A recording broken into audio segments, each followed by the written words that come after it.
Buenos días, alumnos AMIR. Mi nombre es Eduardo Baena López. Soy médico cirujano egresado de la Facultad de Medicina de la UNAM y cardiólogo clínico e intervencionista egresado del Instituto Nacional de Cardiología de México. Pues vamos a ver en esta clase, vamos a hablar de cardiopatía isquémica y síndromes coronarios agudos. Entonces vamos a empezar. El tema que vamos a ver hoy es acerca de cardiopatía isquémica y para eso les presento el siguiente caso clínico. Es un hombre de 55 años con antecedentes de hipertensión y tabaquismo, quien al encontrarse reparando su auto inicia con dolor torácico precordial, opresivo, no irradiado, una intensidad 6 de 10, con duración de 10 minutos y que alivió en el camino. Refiere, importante presentar este cuadro sin cambios desde hace 3 meses. Acude a su hospital y usted se encuentra residente de urgencias. ¿Cuál sería su primera acción? Entonces, ¿cuál es la primera acción? Siempre la primera acción, primero es ver si está vivo el paciente, ¿no? Entonces, checar los signos vitales. Tiene una presión de 142/93, frecuencia cardíaca 85, frecuencia respiratoria de 12. Nada de que primero el electro, que primero la radiografía, que ya el cateterismo, no. Primero son los signos vitales y tienen por eso que tener un orden y es lo que tienen que pensar para cuando vayan a estudiar para el ENAR. ¿Qué es lo que sigue ahora sí ya después de que vieron que el paciente está vivo, tiene pulso, tiene presión, tiene frecuencia? Bueno, les presento lo siguiente. Este es el electrocardiograma del paciente y pues bueno, alguien de ustedes va a tener que opinar, decirme qué ven en este electrocardiograma. Y lo que vemos en este electrocardiograma es el electrocardiograma más difícil de interpretar. Un electrocardiograma normal, ¿sí? Un electrocardiograma normal a veces le está buscando uno cosas de más, pensando que tiene algo, que tiene jiribilla, cuando realmente es un electrocardiograma sin mayores alteraciones. Lo que yo les podría destacar de este paciente es que tiene un ritmo sinusal, la frecuencia está como 300, 100, 150, 175 latidos por minuto, el eje está normal, ¿por qué? Porque D1 está positivo y ABF está positivo, entonces quiere decir que está entre 0 y 90 grados, más 45 grados más o menos, pero cabe destacar aquí que vemos unas ondas muy altas en B5R y unas ondas S muy bajas en B2. Eso nos habla de que probablemente el paciente tenga datos de hipertrofia ventricular izquierda. A lo mejor es un paciente hipertenso de larga evolución, como nos comentó el caso. Pero fuera de eso, el paciente no tiene un síndrome coronario agudo, que eso ya recuerden ustedes que generalmente lo vemos en los cambios en la onda T o en el segmento ST. Entonces, ¿qué es lo que tiene el diagnóstico de este paciente según nuestro cuadro clínico? Yo puedo asumir que este paciente tiene una angina crónica estable. ¿De dónde yo digo que tiene una angina crónica estable y no tiene un síndrome coronario agudo? ¿Cuál es la diferencia? Aquí el tip es, vean, es un hombre con factores de riesgo cardiovascular, o sea, es hipertenso y fumador, y que tiene un dolor precordial, pero fíjense que ese dolor no es nuevo, ese dolor lo tiene desde hace al menos 3 meses y lo más importante es que no ha presentado cambios. Entonces, claramente podemos ver que el paciente tiene angina, pero es una angina que ya lleva tiempo y que no ha tenido cambios, por lo tanto es una angina crónica estable. Y como muchas veces pasa en los hospitales, a lo mejor ese día iba caminando por ahí y ese día se le ocurrió pasar al hospital porque no tenía nada que hacer y dice, pues voy a ir a molestar a los internos y decidió ese día atenderse, cuando esa molestia la tiene desde hace mucho tiempo. Entonces, en la angina crónica estable, que es parte del espectro de la cardiopatía isquémica, pues vemos que hay factores de riesgo cardiovascular, ¿sí?, que pueden ser modificables o no modificables. Modificables es algo que nosotros podemos planear, manejar y controlar, ¿no? Como hay algunos como la hipertensión, fumar, el azúcar, la diabetes mellitus, los pacientes diabólicos, la hipercolesterolemia o las dislipidemias en general, pacientes obesos o el sedentarismo, ¿no? Hay algunos otros más raros como son alteraciones como la hiperhomocisteinemia, hiperfibrinogenemia, etcétera, etcétera. Y hay algunos no modificables en los que ustedes o lo que el paciente no va a tener vela en el entierro para modificar esa cuestión. Por ejemplo, no pueden cambiarse el género, aunque lo intenten. La edad, aunque se pongan años o se quitan años, hombres y mujeres, la edad realmente cronológica va a ser igual y es un factor. O antecedentes familiares, aunque ustedes quieran o nieguen a sus familiares, pues siguen teniendo la carga genética para ciertas enfermedades. ¿Cómo es la clasificación del dolor? El dolor torácico tenemos que clasificarlo en 3 tipos. Está la angina típica, ¿sí? Que es el dolor que hasta los semestrosos de la universidad se lo saben, un dolor torácico opresivo que se irradia al brazo izquierdo, que se acompaña de manifestaciones vasovagales, náusea, vómito, diaforesis, y con algo bien característico que es la sensación de muerte inminente, ¿no? Va a ser horrible sentir eso, pero es la angina típica, y que además de esto se provoca o se exacerba con el esfuerzo o el estrés emocional, y que disminuye con el reposo. Cuando tiene estas características, las 3 características, decimos que es una angina típica. Cuando cumple 2 de las 3 características, decimos que es una angina atípica, lo cual hace probable, no es así seguro, o no es tan característico de que sea un problema cardíaco. Y cuando no cumple ninguna de estas características o solo una, seguramente ese dolor es un dolor torácico que está en la región del tórax o por donde está el corazón, pero que no tiene nada que ver con el corazón. Recordemos que tenemos en el tórax, tenemos además esófago, pulmones, músculo, hueso, están las mamas. Entonces hay varias causas que pueden dar dolor torácico sin que sea específicamente cardíaco. De 10 pacientes que tengan dolor torácico, realmente 2 va a ser estrictamente cardíaco. Y además de esto, no está en la diapositiva, pero existe algo que son equivalentes anginosos, y los equivalentes anginosos son molestias que van a significar lo mismo que una angina típica, aunque no se manifiesten como tal, ¿sí? ¿Cuáles serían estos? ¿Qué grupo de pacientes son los que presentan o tienen más riesgo de equivalentes anginosos que presentar una angina típica, y son los que no se les debe pasar tanto en la vida real como para los exámenes? Son 3 grupos: mujeres, diabéticas y de edad avanzada, ¿no? Va a decir como la mayoría de los mexicanos o las mexicanas. Pues sí, pero ese es el grupo que el dolor no se manifiesta a veces como el dolor típico que se agarra en el pecho y les oprime el pecho, sino ¿cuáles son estos equivalentes anginosos? Siempre piensen en un paciente con dolor epigástrico que no se le quita, ¿sí? Señora, ¿le duele el pecho? No, pero me duele el estómago, aquí la boca del estómago. Piensen, o sea, no solamente piensen en gastritis, si no se le quita ya con inhibidores de bomba de protones, piensen en cardiopatía isquémica. También piensen en pacientes con disnea, ¿sí? ¿Le dolió el pecho, señor? No, pero me faltó el aire súbitamente. Piensen también en cardiopatía isquémica. Diaforesis, ¿sí? Diaforesis fría. Síncope, ¿sí? O uno también no muy conocido, que es el singulto, ¿no? Recuerden que la cara inferior del corazón descansa sobre el diafragma, y si hay cardiopatía isquémica o un síndrome coronario agudo de la cara inferior, pues se irrita el diafragma y el paciente a lo mejor no tiene dolor de pecho, pero puede tener singulto que no se le quita, ¿no? Esto generalmente pasa en los diabéticos, que como ustedes ya saben, hay alteraciones neurológicas o en la conducción nerviosa por alteraciones glucémicas. También la angina se puede clasificar por la Sociedad Cardiovascular Canadiense en angina de grandes esfuerzos, de moderados esfuerzos, pequeños esfuerzos o angina en reposo, que es la 1, 2, 3 y 4. Entonces, si vemos aquí algo de la fisiopatología, tenemos que la cardiopatía isquémica incluye 2 espectros: la parte crónica, que es la angina crónica estable, y la parte de los síndromes coronarios agudos. En la parte crónica, ¿sí? ¿Qué es lo que tenemos? Nosotros nacemos, cuando nacemos todos rechonchos, bonitos, ¿sí? Nacemos con unas arterias coronarias limpias, que son como unas tuberías, unos popotes, ¿sí? Pero empiezan a fumar, conocen las quesadillas, con queso, sin queso, depende de donde sean, no importa, que conocen las tortas, toda la vitamina T, no hacen ejercicio, pues entonces dentro de estas arterias coronarias se empieza a formar una placa de sarro. Bueno, así le explico a los pacientes, pero realmente pues sabemos que es una placa ateromatosa que poco a poco va obstruyendo la placa de la luz, la luz del vaso, y entonces se va formando progresivamente la placa de ateroma, que va disminuyendo el flujo sanguíneo al miocardio, y es lo que provoca los síntomas que ya vimos de angina.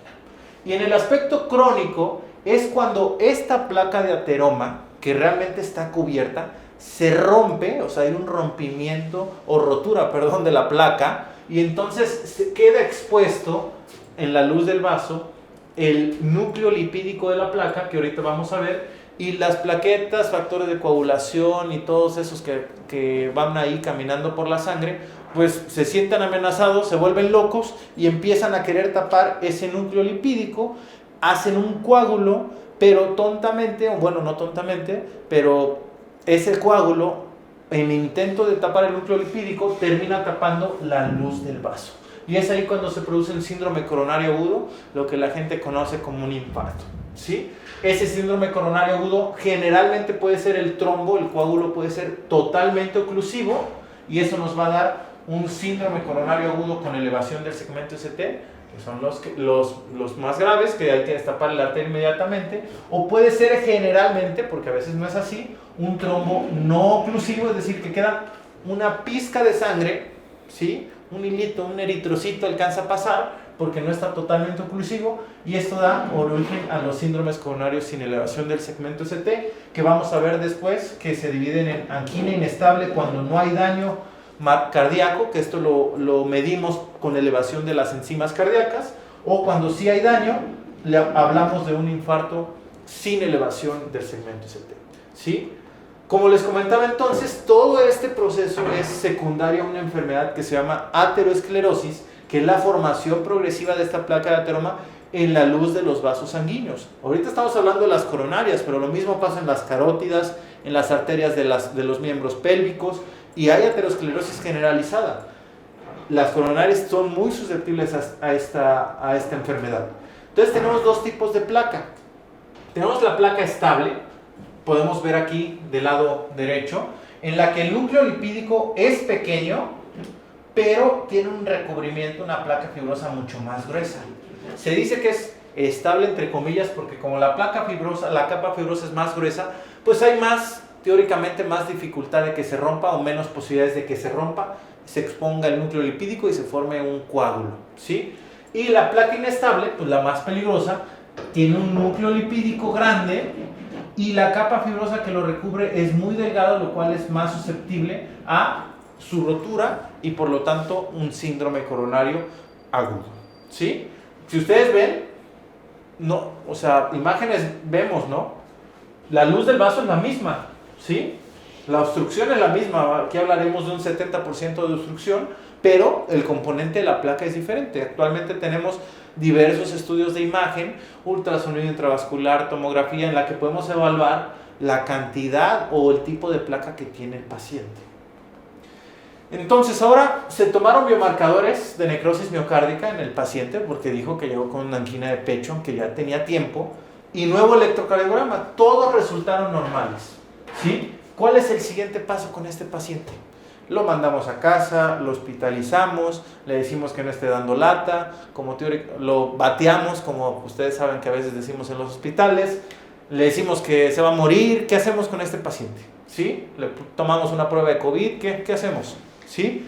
Bueno, si ustedes ven, se hizo lo correcto, se hizo una curva, ¿sí?, de biomarcadores cardíacos, por eso fueron en 2 ocasiones, y lo mismo con los electrocardiogramas, para descartar que el paciente no haya llegado en un proceso agudo y que por eso no haya habido cambios en la primera toma, ¿sí? Por eso se hace la curva. Entonces con esto, lo único que hicieron fue que descartaron un síndrome coronario agudo, pero no han descartado ni confirmado cardiopatía isquémica, en este caso angina crónica estable. ¿Qué le hacemos al paciente? Yo les diría, trátenlo como si tuviera cardiopatía isquémica, denle tratamiento antiisquémico, ¿sí? Denle beta bloqueador, denle IECA o ARA2 si requiere, denle atorvastatina, denle aspirina, hasta no demostrar lo contrario. Y hay que estudiarlo. Este paciente se descartó algo agudo y el paciente llevaba las molestias más de 3 meses. Se puede ir a su casa y regresar tranquilamente a su consultorio, ¿sí? Eso fue lo que hicimos y para eso entonces está esta tabla que se llama de probabilidad clínica pretest, es decir, antes de que usted le pida un estudio, ¿qué probabilidad tiene el paciente de que tenga cardiopatía isquémica? Y vean, son 3 variables. ¿Qué tipo de angina tiene el paciente? Angina típica, atípica o dolor no anginoso, la edad del paciente y si es hombre o mujer. Vean que el grupo de mayor riesgo, o sea, con riesgo alto de cardiopatía isquémica, es el que tiene edad avanzada, hombre y angina típica. Ese que es el color rojo más intenso, es el que tiene alta probabilidad de que sí realmente tenga cardiopatía isquémica. Tenemos en color rosa, ¿sí?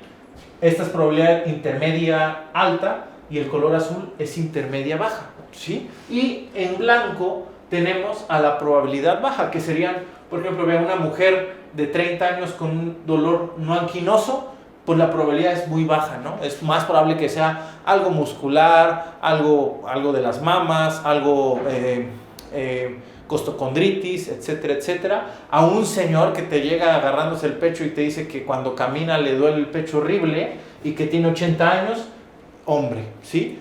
Es riesgo alto contra riesgo bajo. Esto nos va a servir para nosotros decidir qué estudio le vamos a pedir al paciente para confirmar o descartar nuestro diagnóstico. Vean todos estos estudios que tenemos para confirmar o descartar el diagnóstico, cada uno con diferente sensibilidad o especificidad, es decir, qué tanto vamos a estar confiados de que realmente hayamos confirmado o descartado el diagnóstico. Desde un electrocardiograma de esfuerzo, prueba de esfuerzo, que tanto nos gusta pedir a los cardiólogos, pero realmente tiene un 50% de sensibilidad, hasta un PET que tiene un 97% de sensibilidad, ¿sí?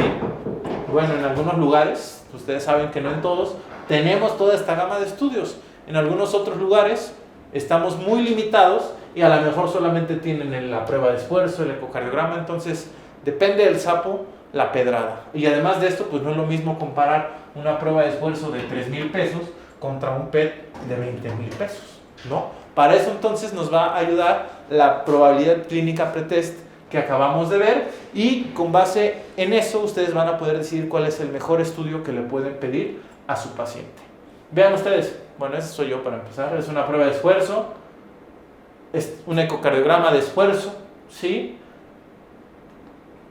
Vemos aquí como el corazón con la dobutamina o dipiridamol, lo que se le ponga, deja de moverse o se mueve diferente y con eso podemos hacer el diagnóstico. Este es una medicina nuclear, ¿sí? Que nos da estas imágenes muy bonitas que les digo yo que parecen donitas, ¿sí? Y que vamos a ver ahorita cómo se ven. Tenemos aquí una tomografía que nos da una angiotomografía. Este es el que más me encanta, el rey de los estudios, la angiografía coronaria o el cateterismo diagnóstico, etcétera, etcétera. Entonces, ¿qué estudio ustedes le pedirían al paciente que acabamos de ver? ¿Qué es lo que tenemos que hacer según lo que hemos visto? Pues número uno, era ver la probabilidad clínica pretest que tenía este paciente, ¿no? Este paciente, a ver, vamos a ver si recordamos, tenía 55 años, era hombre y tiene una angina típica, ¿no? Entonces vamos a ver, nos vamos a nuestra tabla. Hombre, angina típica, 55 años. Entonces, este paciente entra en riesgo intermedio. ¿Qué estudios le podemos pedir? Y para esto ahora es esta tabla. Riesgo intermedio, podemos pedirle cualquiera de estos estudios que se llaman pruebas de estrés. ¿Qué le podemos pedir? Ecoestrés, medicina nuclear, resonancia magnética de estrés o un PET. Eso ya va a depender de qué hospital trabajen ustedes, qué seguro tenga el paciente, etcétera, etcétera, que pues, o sea, a lo mejor factores extramédicos o médicos, pero tienen estas posibilidades, ¿sí? Hay lugares donde pues no hay medicina nuclear, únicamente tienen el ecoestrés y pues no es lo que tenemos, no es lo que quieren, es lo que hay. O hay lugares en los que van a tener la posibilidad y por dinero no paramos, doctor, lo que ustedes quieran le pueden pedir. ¿Estamos de acuerdo? Entonces, yo decidí de manera particular pedirle a mi paciente el estudio de medicina nuclear, que es este, que entra, ¿sí? O sea, estamos haciendo buena práctica clínica, ¿no? Y esto es lo que vemos en la medicina nuclear. Como les digo, vemos donitas, ¿sí? ¿Qué es lo que vemos en estas donitas? Son cortes del corazón. La medicina nuclear es un fármaco, ¿sí? Un fármaco que se absorbe y que luego en una cámara se analiza el metabolismo de las diferentes partes del corazón en los diferentes cortes, y si el músculo cardíaco está sufriendo, tiene isquemia, está muerto o vivo, pues es la captación distinta que va a tener este radiofármaco. En este caso, por ejemplo, tenemos un corte transversal del corazón y tenemos la pared anterior, la inferior, la lateral y la septal, ¿sí? Esta donita está completa, quiere decir que todas las partes del corazón están bien, no hay isquemia y están vivas. ¿Por qué? Porque todas captaron el radiofármaco. Pero vea, estas son otras vistas, otros cortes y otros cortes. Pero ¿qué pasa cuando al paciente así está en reposo? La donita está completa. Pero cuando al paciente lo ponemos a hacer ejercicio, la donita, pues alguien se la comió. Y vean ustedes que aquí no se pinta. Esto quiere decir que aquí hay isquemia. Cuando el paciente hace ejercicio, por la placa ateromatosa no le está llegando el adecuado flujo sanguíneo y se presenta isquemia. Y según la cara que vimos del corazón, esta es la pared anterior y podemos deducir con este estudio de las donitas que este paciente tiene isquemia grave en la pared anterior o en la cara anterior del corazón. ¿Qué sigue después de que hacemos esto? Le damos la bendición, otra vez hay que pedir la prueba de COVID, nos despedimos de él. ¿Qué hacemos? Entonces, si ya demostramos que el paciente tiene isquemia, es decir, estamos confirmando que el paciente tiene cardiopatía isquémica, tiene alguna lesión y nosotros podemos asumir que si tiene isquemia en la cara anterior probablemente sea la arteria descendente anterior, que como ya vimos por anatomía es la que irriga esa cara anterior del corazón. Ahora hay que darle tratamiento antiisquémico que ya se lo habíamos iniciado bien, ¿sí? Y ya confirmamos el diagnóstico y ahora no nos podemos quedar ahí, ¿no? Pues tenemos que resolverle el problema a nuestro señor paciente. Y entonces, ¿qué opciones tenemos? Este es un escalón para después pasar a este estudio, ¿sí? Que sería un cateterismo diagnóstico en el que vamos a confirmar lo que vimos en la medicina nuclear. Si ustedes ven, les presento aquí las arterias del corazón. Todos tenemos estas, ¿sí? Esta es la arteria descendente anterior, vean ustedes, llega hasta acá la punta del corazón. Y en la porción media, segmento medio de la descendente anterior, vean cómo este hilito no pasa la sangre, ¿sí? O está una obstrucción muy importante. Esta es la obstrucción que está causando la isquemia grave en el estudio de medicina nuclear. Y para esto podemos, o tenemos la opción, decidimos con este paciente, en ese mismo estudio resolverle el problema, mediante un cateterismo terapéutico que se llama angioplastía coronaria transluminal percutánea, ACTP para los cuates, o intervención coronaria percutánea, ICP, ¿sí? Que también lo pueden encontrar así en la literatura, o Percutaneous Coronary Intervention, PCI, que también lo pueden leer, o cateterismo, como lo conocen nada más los pacientes, ¿no? ¿En qué consiste esto? Pues bueno, vamos a atravesar la lesión mediante filamentos muy finitos, así como los cabellos. Atravesamos aquí la lesión, ¿sí? Por medio de esa lesión pasamos primero generalmente un balón, que es como un globo que inflamos para que esta placa de grasa o esta placa de ateroma quede pegado o se abra la arteria. Y después, para que no se vuelva a cerrar la arteria, le ponemos una mallita metálica, ¿sí? Que es como un microtrasplante, les digo yo al corazón, esta mallita metálica que se llama stent. Y de esta manera el paciente ya queda con la arteria abierta, vean ustedes, y ya se resolvió la lesión, le llega flujo al corazón, ya no hay isquemia y queda resuelto, ¿sí? Afortunadamente se pudo resolver esto del paciente por medio de cateterismo diagnóstico, que es lo más nuevo que hay y es lo que uno intentaría, ¿no? Pero cuando hay muchas lesiones, el paciente requiere muchos stents o hay varias lesiones en varias arterias y sobre todo si además de esto el paciente es diabético, tiene enfermedad trivascular, decimos, de 3 arterias, más diabetes, o tiene enfermedad del tronco, que es de donde nace la descendente anterior, la circunfleja, o FEBI baja, a lo mejor en esos grupos de pacientes hay que hacer un análisis con un grupo cardiológico, el famosísimo Heart Team, y decidir si este paciente a lo mejor es candidato a una cirugía de revascularización coronaria, ¿sí? A un bypass coronario, como lo conocen algunos, abrirles el guacal a los pacientes, ¿sí? Y entonces tomar injertos de las piernas o de las manos y conectarlos a estas arterias que están lesionadas. En estos grupos de pacientes, ¿sí?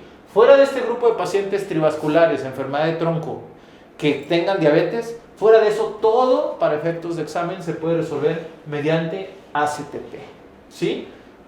¿Qué preferirían ustedes si tuvieran una lesión y les tienen que abrir el guacal, van a estar ahí internados en la terapia, riesgo de mediastinitis, mucho dolor, o les van a dar un piquete aquí en la muñeca, los van a internar ese día y al siguiente día están en su casa? Es más, podrían trabajar, pero pues vamos a hacer home office para que descanse, a que les abran el guacal. Digo, yo preferiría que un piquete en la mano, pero cada quien, sus gustos, ¿sí? Pero bueno, esto lo tienen que decidir el Heart Team. Se van a reunir cardiólogos, intervencionistas, ecocardiografistas, anestesiólogos, cirujanos, y van a decidir qué es lo mejor para el paciente. Ahora vamos a ver el siguiente caso clínico. Se trata de un hombre de 62 años con antecedentes de hipertensión y tabaquismo, como 60% en México, que tenía programado una ACTP en una semana. Consulta porque al encontrarse en reposo inicia con dolor torácico precordial opresivo que se irradia a cuello, intensidad 8 de 10 con duración de 40 minutos, que no mejoró con nitratos sublinguales. ¿Cuál sería su primera acción nuevamente, muchachos? Si les llega esto a urgencias, pues ya lo vimos, ¿no? Ver que esté vivo el paciente. Le vamos a tomar signos vitales. Presión de 150-90, frecuencia 95, respiratoria 16. ¿Qué sigue? Ahora sí, un electrocardiograma. Recuerden que tenemos en un paciente con dolor torácico sospechoso, tenemos en los primeros 10 minutos que llega o pisa un hospital la urgencia, hay que tomarle un electrocardiograma y la historia clínica lo más sencillo posible. ¿Y qué es lo que vemos a grandes rasgos, así ya como alumnos de la MIR, que podemos interpretar este electrocardiograma, su diagnóstico electrocardiográfico? ¿Cuál sería? Vamos a ver aquí que tiene elevación del segmento ST en D2, en D3 y en ABF, ¿sí? Esto es lo que tiene el paciente. Tiene una lesión subepicárdica, sabemos que 2 de 13 ABF, ve la cara inferior del corazón. Entonces, este paciente seguramente está cursando con un síndrome coronario agudo con elevación del segmento ST. Ve, aquí que les puede guiar también, pues que tiene factores de riesgo y que además tenía programado una ACTP, es decir, este paciente ya sabían que tenía cardiopatía isquémica, a lo mejor era algo estable, crónica estable, pero ahorita está teniendo un dolor diferente que no se le ha quitado, ya duró 40 minutos y lo tuvo en reposo, o sea, diferente al de una angina crónica estable. Y luego ven ese electro, pues está de miedo, ¿no? ¿Y qué es lo que vemos en el electrocardiograma del paciente con un síndrome coronario agudo? Recuerden ustedes que en los síndromes coronarios agudos, o la evolución en los síndromes coronarios agudos, hablamos de isquemia, ¿sí? Que es como, tuve guardia y estoy posguardia y tuve muchos ingresos y no comí. Están con isquemia, ¿no? Les falta nutrición. Pero ya cuando pasan días en el corazón, en cosa de horas, se produce lesión, es decir, esa falta de nutrición ya provocó lesión en el corazón. Y si aún así no le dan de comer al corazón, pues ¿qué le va a pasar? Se va a morir, va a haber necrosis. ¿Qué vemos en el electrocardiograma? ¿O cómo lo vamos a ver? ¿Cómo vemos la isquemia en el electrocardiograma? Lo vamos a ver en las ondas T, ¿sí? Y recuerden que tenemos isquemia o la lesión en el corazón puede ser epicárdica o endocárdica, es decir, subepicárdica o subendocárdica. Recuerden ustedes que tenemos el endocardio, la capa más interna del corazón, después sigue el miocardio, que es el músculo, y después sigue el epicardio. Y afuera de este epicardio es donde tenemos aquí a las arterias coronarias. Es por pura lógica. Si una arteria se tapa, ¿sí?, se ocluye, ¿cuál va a ser la primera parte del corazón que va a sufrir? ¿La que está hasta adentro, o sea, más alejada, el endocardio, o la que está más cercana, que es el epicardio? ¿Sí?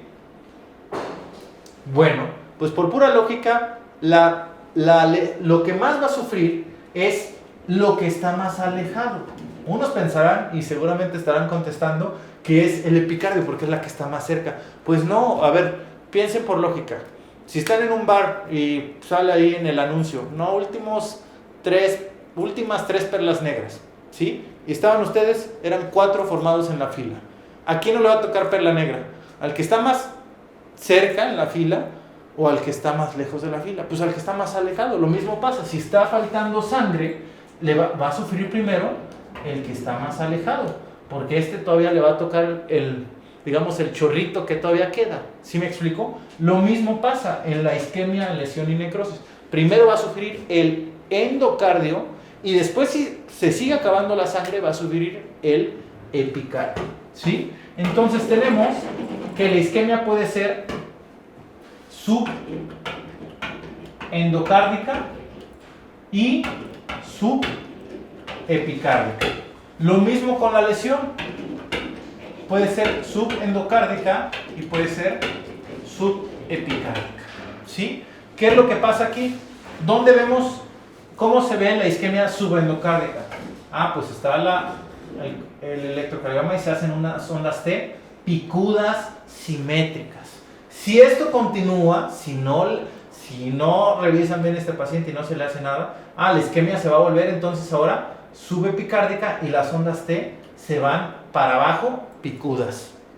Si esto sigue, ya el corazón nada más le va a faltar sangre, ya no va a estar hambriento, ya va a tener lesión, pasa de isquemia a lesión, y la lesión la vamos a ver en el segmento ST. Entonces la lesión subendocárdica la vamos a ver con depresión del segmento ST, y si sigue esto, viene la parte más crítica, que es la lesión subepicárdica, donde se va a ver la elevación del segmento ST. ¿Por qué les digo que es la parte más crítica?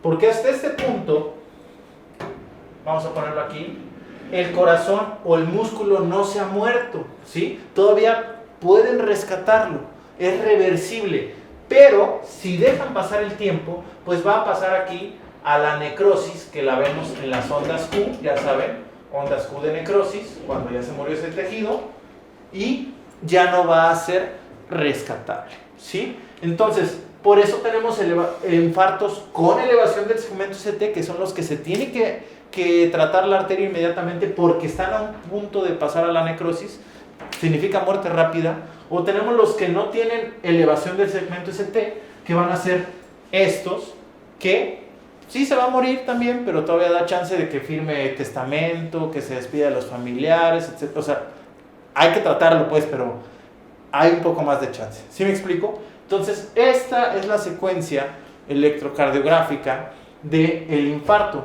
Y como regla, yo les pido ahí que lo pongan ahí, pónganle notas de Baena, color rojo, corazones, como ustedes quieran. La lesión es como es y la isquemia es al revés, ¿no? Ustedes ya saben que endo es abajo y epi significa arriba, ¿no? Para eso llevaron grecolatino y esas cosas, ¿no? Y aparte se van de viaje, etcétera, etcétera, ¿sí? Entonces, isquemia subendocárdica, endocárdica es abajo, pero ¿hacia dónde se va la T? Hacia arriba, o sea, es lo opuesto. Isquemia subepicárdica es arriba. ¿Hacia dónde se va la T? Hacia abajo. Lesión subendocárdica, ¿hacia dónde se endo? Hacia abajo. ¿Hacia dónde se va el ST? Hacia abajo. Lesión subepicárdica, ¿hacia dónde es? Hacia arriba. ¿Hacia dónde se va el ST? Hacia arriba. Y por eso se dice la lesión es como es, o sea, aquí es congruente, y la isquemia es al revés. Entonces, si eso les preguntan en el examen, su diagnóstico electrocardiográfico, les van a poner las 4 opciones: isquemia subendocárdica, isquemia subepicárdica, lesión subendocárdica, lesión subepicárdica. Se van a acordar de mí y ya contestan la respuesta correcta. ¿Sale? Espero que no haya dudas. Entonces, esta diapositiva la expliqué mejor yo, ¿no? Mejor la quitamos. Ya, seguimos. ¿Qué otra cosa nos va a apoyar en el síndrome coronario agudo? Pues la toma de biomarcadores cardíacos, ¿sí? Que en este caso, el paciente que tiene síndrome coronario agudo con elevación del segmento ST, que como ya les dije es muerte rápida si no se trata, pues hay que tomar las muestras, ¿no? Porque le vamos a tomar estudios, pero no te vas a esperar a que salgan las troponinas para decir, no, doctor, ¿sabe qué? Si se está infartando. No, ¿sí? O sea, se toman y ya después las analizas. A diferencia del síndrome sin elevación del segmento ST, en el que sí tomas más las cosas con calma y te esperas a que salga el resultado de las troponinas y ya analizas si es una angina inestable o un infarto sin elevación del segmento ST. Ya que en el mejor de los casos los estudios van a estar en media hora, 40 minutos, si es que el químico no está comiendo, que nada más va a checar, que está perdido por todo el hospital y pues puede tardar, ustedes sabrán, o que no le recibe la muestra al interno, o que se coaguló, la clásica, ¿no? Entonces ahí te da más chance. En el infarto con elevación del segmento ST se está muriendo el músculo, no te da tiempo de que vayas tú y regreses y te esperes a que esté el resultado de las troponinas. Ya en otra ocasión comentaremos qué significa cada una de estas biomarcadores cardíacos, cuándo se elevan y qué contestar en su examen, ¿no? Así nada más como tip rápido, primera enzima que se eleva en el infarto, mioglobina, pero es la menos específica, ¿sale? Etcétera.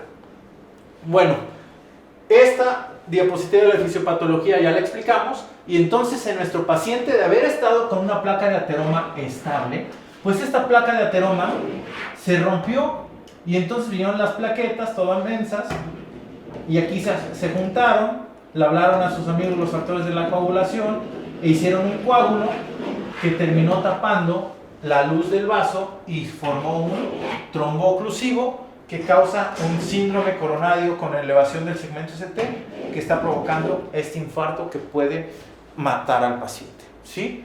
¿Qué es lo que tenemos que hacer cuando el paciente tiene un infarto con elevación del segmento ST? Pues bueno, 3 preguntas, ¿sí? La primera es, ¿le voy o no le voy a abrir la arteria? ¿Y eso cómo lo responden? Eso lo responden con el tiempo de isquemia del paciente. ¿Cuándo empezamos a contar el tiempo de isquemia del paciente? No es cuando el paciente llega al hospital, no es cuando le hiciste el electrocardiograma y te diste cuenta que sí está infartado, no es cuando le presentaste el caso al adscrito, no. El tiempo de isquemia corre desde que el paciente empieza con el dolor de pecho o los síntomas, ¿sí? Un paciente que llega, vamos a suponer, tiene dolor torácico a las 16 horas, a las 4 de la tarde. Fue con, no puedo decir marcas en la clase, pero fue con doctor, empieza con S y termina con I. Y le diagnosticaron, le dijeron, tómese omeprazol, tómese un ibuprofeno para que se le quite el dolor. A las 18 horas, si ya con el dolor dice, no, pues ya voy a ver un médico, ¿sí? Entonces va con un médico, va al Instituto de Cardiología a las 22 horas. Ahí nos aplicamos luego y a las 22 con 10 minutos ya tenemos un electrocardiograma y vemos que tiene el infarto que estábamos viendo. ¿Cuánto lleva de isquemia, de tiempo total de isquemia este paciente? No lleva 10 minutos, no lleva desde que fue con el otro doctor hasta que llegó aquí. Desde las 16 horas a las 22:10 lleva, a ver, no quiero sumar mal, pero lleva 4 horas, ¿sí? Son 22, ya le estoy regando, ya ven. 6 horas con 10 minutos, ese es el tiempo total de isquemia. Entonces, la primera pregunta que dice, ¿le voy o no le voy a abrir la arteria? Ahí va de nuevo. Entonces quedamos que en el infarto con elevación del segmento ST, que significa muerte rápida, ¿sí? ¿Qué le estoy poniendo? Infarto con elevación del segmento ST. La primera pregunta que se tienen que hacer es, ¿le abro la arteria? Y la respuesta aquí va a ser el tiempo de isquemia. Si el tiempo de isquemia, tiempo total de isquemia, es menor a 12 horas, la respuesta es sí. O sea, esta es la ventana. Si el tiempo es mayor a 12 horas, para efectos de examen vamos a pensar que no. ¿Por qué les digo para efectos de examen? Pues porque esto es más complejo, tienes que analizar otras cosas y hay pacientes que tienen dolor o tiempo de isquemia más de 12 horas que les tienes que abrir la arteria, sobre todo aquellos que todavía tienen datos de isquemia, como que están haciendo arritmias, están inestables, están chocados, todavía tienen dolor torácico, tienes que considerar abrir la arteria, pero para efectos de examen, ¿qué paciente seguro le tienes que abrir la arteria? El que lleva menos de 12 horas de tiempo total de isquemia. Entonces, nuestro paciente llevaba 6 horas con 10 minutos, nuestra primera respuesta es, sí le voy a abrir la arteria, ¿sí? Nuestra segunda pregunta después de esto es, ¿qué dirían ustedes? Ustedes aquí en el público, ¿qué dicen? No quieren opinar. Bueno, la respuesta es, pues ¿cómo, no?